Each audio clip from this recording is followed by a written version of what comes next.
Cuando usted enfrenta a personas que introducen encubiertamente herejías destructoras a la iglesia, le puedo asegurar que esas personas actuarán como que están siendo perseguidas y fingen ser las víctimas incomprensibles de la intolerancia religiosa, y de esta manera manipulan a los demás. Son como los dos hermanitos que peleaban fuertemente en el dormitorio y su mamá vino para calmarles. Y Juan dijo: «Mamá, todo comenzó cuando Jaime me devolvió el golpe que le di».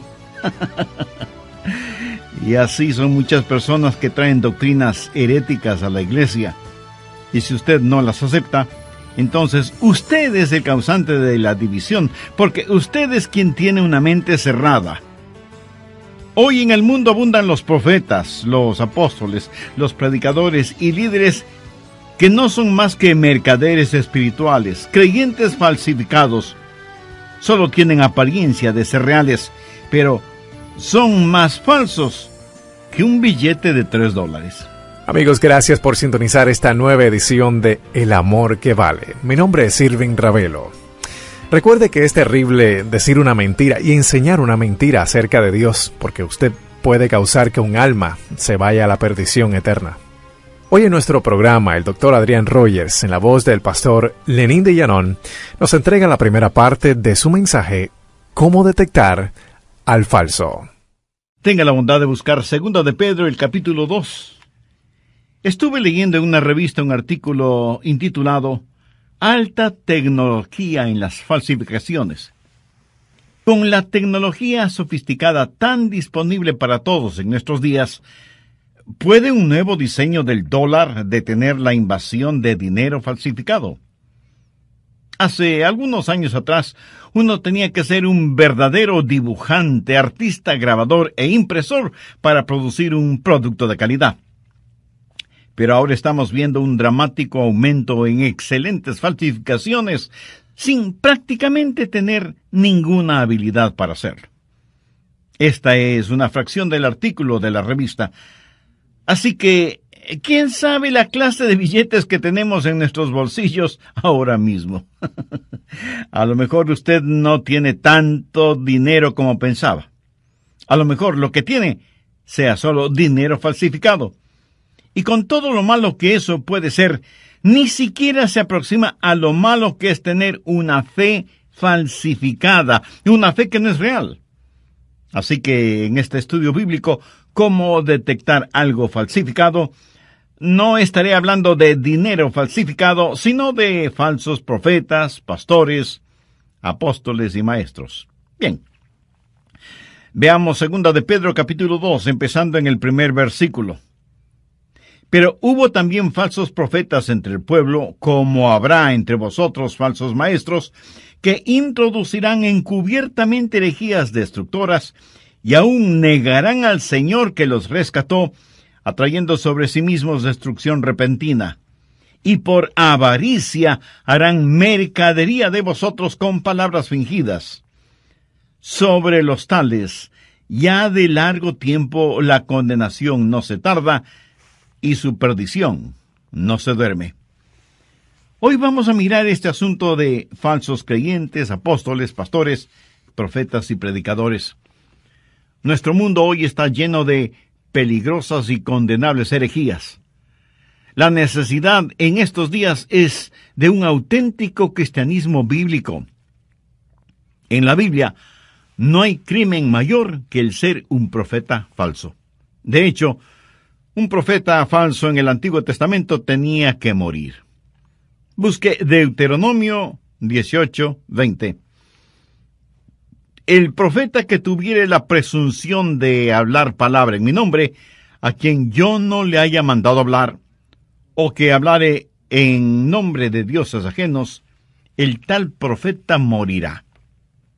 En otras palabras, el falso profeta tenía que ser ejecutado. Es malo el decir una mentira y es peor el enseñar una mentira. Pero es terriblemente peor el decir una mentira y enseñar una mentira acerca de Dios, porque usted puede causar que un alma se pierda eternamente.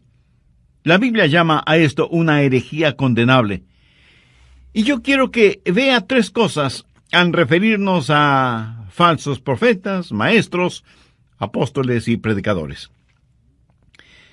Primero, usted debe estar consciente de la presencia de ellos. Primera de Pedro 2:1. Pero hubo también falsos maestros entre el pueblo, como habrá entre vosotros falsos maestros. Cuando el apóstol está hablando del pueblo, se está refiriendo al antiguo pueblo de Israel, y dice que en el pasado hubo falsos profetas. Así que eso no es nada nuevo. De hecho, la religión falsa es tan antigua como el jardín del Edén. Y quiero decir que hay solo dos clases de religión. Nosotros subdividimos la religión en cristianismo, budismo, islamismo, confucianismo, catolicismo y hasta reumatismo. Aún más, tomamos el cristianismo y lo subdividimos en catolicismo y protestantismo, y aún subdividimos el protestantismo en metodistas, luteranos, episcopales, presbiterianos, bautistas, y así por el estilo. Pero hay solo dos clases de religión en el mundo, la verdadera y la falsa, eso es todo. Dos categorías: aquello que es verdadero y aquello que es falso. Y desde el tiempo del jardín del Edén ya aparecieron los falsos maestros, y en nuestros días hay una verdadera proliferación de falsos maestros, apóstoles, profetas y predicadores. Pedro reconoce que hubo falsos profetas en el pasado y que habrá entre vosotros falsos maestros. Las palabras entre vosotros se refieren a la iglesia del Señor Jesucristo. Pedro está hablando de la iglesia, y hay falsos maestros en la iglesia hoy en día. De hecho, usted puede pensar en cualquier cosa que quiera creer, no importa cuán extraña y rara sea, y encontrará una iglesia justo como usted la quiere. Es increíble lo que la gente cree. Yo solía pensar que era extraño que la gente no creyera, y estoy descubriendo que es aún más extraño lo que la gente cree. Veamos 2 Corintios capítulo 11, y desde el verso 13. Pablo está hablando sobre algunos que ocupan los púlpitos y dice: porque estos son falsos apóstoles, obreros fraudulentos que se disfrazan como apóstoles de Cristo. Y no es maravilla, porque el mismo Satanás se disfraza como ángel de luz. Así que no es extraño si también sus ministros se disfrazan como ministros de justicia, cuyo fin será conforme a sus obras. O sea que van a morir e irse al infierno, pero mientras están en vida, quieren que se les diga reverendo, o doctor, o eminencia, o títulos de esa naturaleza, pero no conocen al Señor Jesús. Y se paran tras los púlpitos como falsos apóstoles y ángeles de luz. En nuestros días, usted no tiene que buscar al diablo fuera de las iglesias. Muchas veces está ocupando el púlpito disfrazado de ministro, apóstol, predicador o milagrero. No deje que los falsos maestros le sorprendan. La Biblia claramente enseña que estarán entre nosotros. Pedro también menciona herejías destructoras. La raíz de la palabra herejía significa dividir. Cuando la herejía penetra en la iglesia, siempre causará que la gente se divida, porque si alguien trae una doctrina falsa a la iglesia, el liderazgo de la iglesia podría decir: usted no puede enseñar eso aquí. Y los promotores de falsa doctrina dirán: oh, sí que podemos. Y a lo mejor el pastor diga: ustedes no pueden creer eso. Y ellos dirán: claro que creemos. Y así comienza la división. Y cuando usted enfrenta a esa clase de personas que introducen encubiertamente herejías destructoras, ellas actuarán como que están siendo perseguidas. Aparentan ser las víctimas. Y usted es culpable por oponerse a la verdad. Son como los dos hermanitos que peleaban en el dormitorio y su mamá vino para calmarles. Y Juan dijo: mamá, todo comenzó cuando Jaime me devolvió el golpe que le di. Y así son muchas personas que traen doctrinas heréticas a la iglesia. Y si usted no las acepta, entonces usted es el causante de la división. Y sin embargo, algunas veces usted tendrá que enfrentar herejías, sea a nivel denominacional, a nivel eclesial o a nivel personal. Aquí, permítame decir algo que lo he dicho muchas veces. Es mejor estar divididos por la verdad que estar unidos en el error. La Biblia las identifica como herejías destructoras. No tenemos que llevarnos bien con todo el mundo. Llega un momento en que debemos decir, basta. Eso está equivocado. Esa no es la verdad. No puede enseñar esto aquí. Martín Lutero, el líder de la Reforma Protestante, dijo lo siguiente: yo no quiero saber nada de paz y concordia cuando en el trayecto se pierde la palabra de Dios y la vida eterna y todo lo demás. No es correcto para mí el retirarme o ceder solo por el amor que tenga para alguna persona, sino porque delante de la palabra de Dios todos debemos ceder. Profundo pensamiento. Muchas veces la gente piensa que la Biblia no es verdadera porque hay falsos maestros y dicen, el cristianismo tiene tantas divisiones y tantos errores que no puede ser la verdad. Por el contrario, si no hubiera cultos falsos, la Biblia no sería verdad porque la Biblia dice que habrá cultos falsos. ¿Qué es lo que dice Pedro? Pero hubo también falsos profetas entre el pueblo, como habrá entre vosotros falsos maestros. Si no hubiera falsos maestros, la Biblia no sería verdad, porque la Biblia dice que habrá falsos maestros. Por favor, busque 1 de Timoteo 4:2. Pero el Espíritu dice claramente que en los postreros tiempos algunos apostatarán de la fe, escuchando espíritus engañadores y a doctrinas de demonios. Y ahora surge la pregunta: ¿cómo puede detectar algo que es falsificado? Porque una cosa es identificar un billete falso, pero otra muy diferente es el detectar a un falso profeta, predicador o maestro.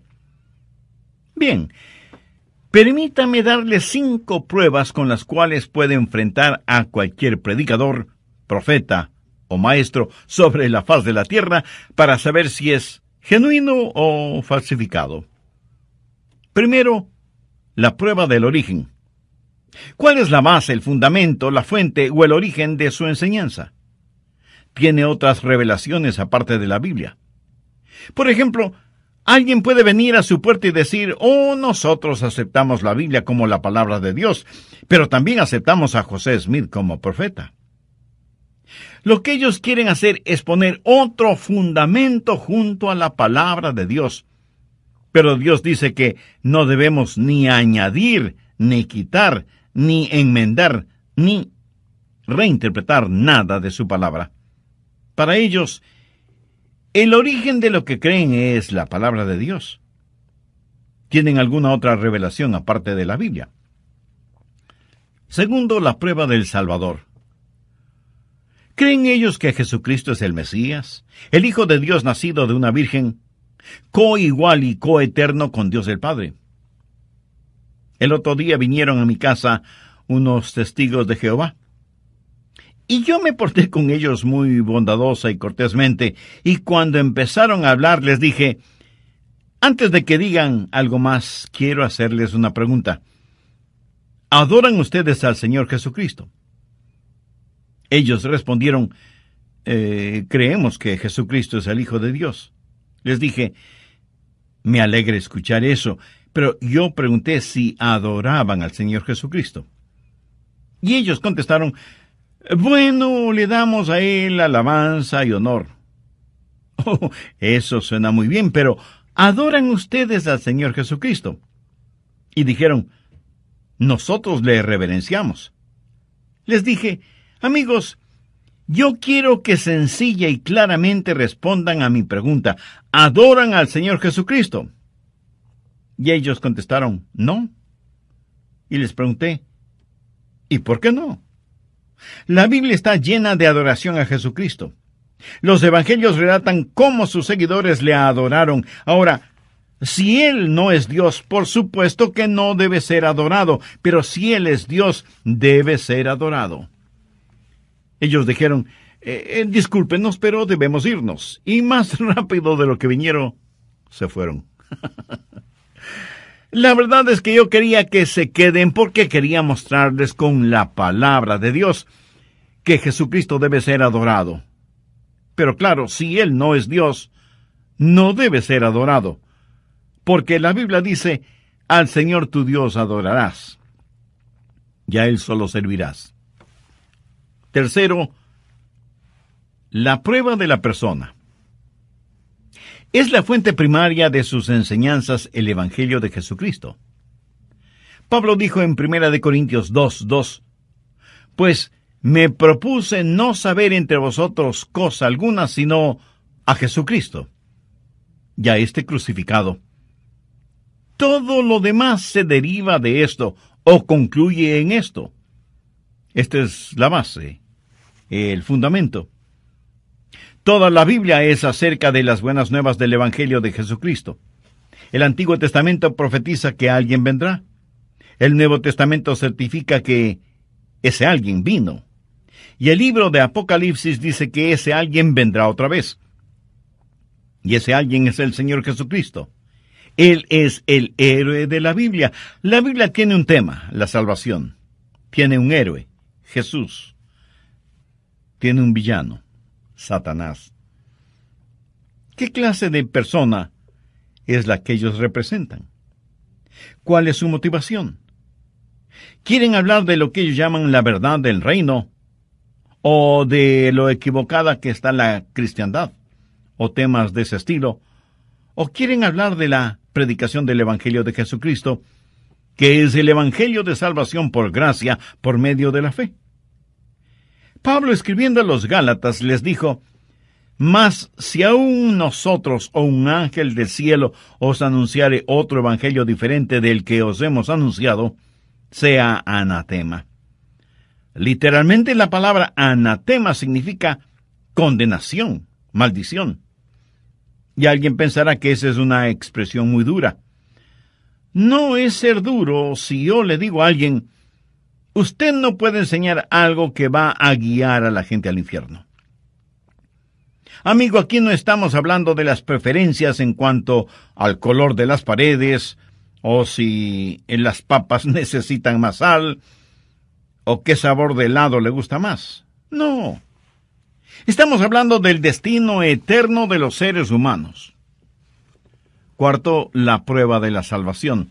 Estos falsos profetas, apóstoles, maestros y predicadores enseñan que la salvación es por gracia, por medio de la fe, o tratan de añadir obras y algunas otras cosas raras, aunque digan que son manifestaciones del Espíritu. Cada vez que se le dice a una persona que tiene que hacer algo más que simplemente confiar en el Señor Jesucristo para ser salvo, se debe quitar de la Biblia las palabras todo aquel que cree. Por ejemplo, si usted dice que una persona tiene que ser bautizada para ser salva, ¿sabe lo que está haciendo? ¿Sabe a cuánta gente está eliminando? Piense en una guerra en pleno desierto. Un soldado es herido mortalmente y el capellán se acerca y le pregunta, ¿eres salvo? El soldado responde, no lo soy, pero quiero serlo. Y el capellán le dice, lo siento mucho, no puedo bautizarte. Todo lo que tenemos alrededor nuestro es solamente arena, no tenemos ni una gota de agua ni en las cantimploras. Ve lo incongruente de la situación. Cada vez que alguien añade otros requisitos para la salvación, anula el requisito bíblico que sencillamente declara todo aquel que cree. Busque Romanos 10:13. Porque todo aquel que invocare el nombre del Señor será salvo. Y eso, mi amigo, significa cualquier persona que quiera ser salva, se arrepiente y pone su confianza y fe en Jesucristo, será salva en cualquier lugar, a cualquier hora, sin ningún otro requisito. Gloria a Dios por esto. Quinto, la prueba de la santificación. Enseñan ellos que el creyente debe procurar vivir una vida santa. Si es que no enseñan santidad personal y separación del pecado, hay algo fundamentalmente podrido en sus enseñanzas. ¿Viven ellos mismos una vida de santificación? ¿O todo lo que puede ver y saber de ellos es una vida de ostentación? Bien, terminaré este estudio en el próximo programa. No quiero finalizar este programa sin antes invitarle a usted, que todavía no tiene una relación personal con Dios por medio de su Hijo Jesucristo, a que lo reciba hoy mismo en su corazón como Salvador y Señor. ¿Cómo hacerlo? Hable con Dios. Arrepiéntase de sus pecados, pídale perdón y entréguele por completo el control de su vida. Pídale que le ayude a nunca avergonzarse de él y que más bien le utilice como poderoso testimonio de su gracia y amor. Y pida todo esto en el nombre de Jesús.